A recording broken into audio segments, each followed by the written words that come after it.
De retour sur le plateau de l'édition spéciale de Bâti Actu en direct d'Energy Meeting Paris. Donc, comme je vous le disais, c'est l'heure de parler des aides à la rénovation énergétique et des C2E avec le rédacteur en chef de Bâti Actu, Florent Lacasse. Bonjour Florent.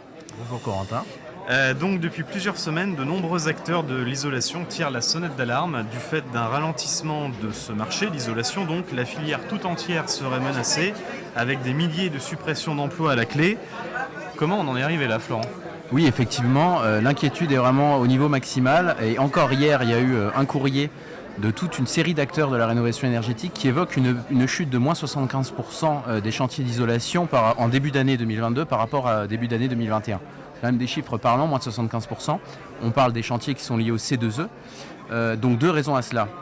Il y a eu la fin progressive du coup de pouce isolation, donc tout au long de l'année 2021. Donc qui a commencé à produire des effets en juillet et donc maintenant ça ne fait que s'aggraver. Et il y a aussi le fait que le marché des C2E reste désespérément atone en ce début d'année 2022. Mais d'où vient cette atonie justement sur ce marché des C2E ? Eh bien en fait le système des C2E fonctionne par période qui dure 3 ans ou 4 ans.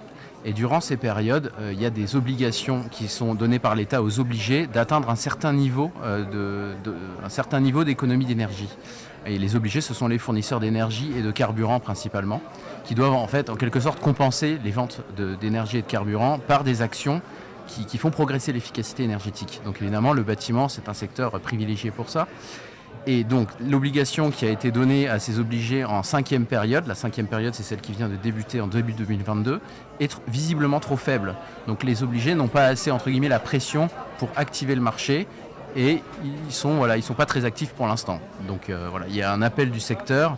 Le secteur souhaiterait que l'État remette la pression en augmentant les objectifs sur cette 5e période de manière à obliger les obligés, sans mauvais jeu de mots, à réactiver les travaux.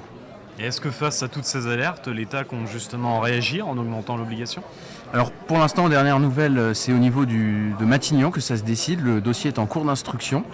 Et donc, on se doute, il est probable quand même que l'État fasse quelque chose, puisqu'on est quand même dans une situation extrêmement paradoxale, avec d'un côté un État qui n'arrête pas de nous dire qu'il veut faire plus de travaux de rénovation énergétique, et d'un autre côté, ce côté atone de ce marché des C2E. Les C2E, c'est devenu peut-être le principal ou l'un des principaux leviers de la rénovation énergétique. Je rappelle rapidement les résultats qu'on a eu en 4e période, donc qui s'est achevé en décembre 2021. On a eu quand même 2 millions d'isolations, 2 millions de travaux d'isolation et 800 000 anciennes chaudières remplacées. Donc c'est quand même des chiffres extrêmement élevés. La balle est maintenant dans le camp de l'État.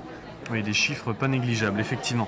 Merci beaucoup Florent pour ce décryptage sur un sujet plutôt technique, il faut bien le dire.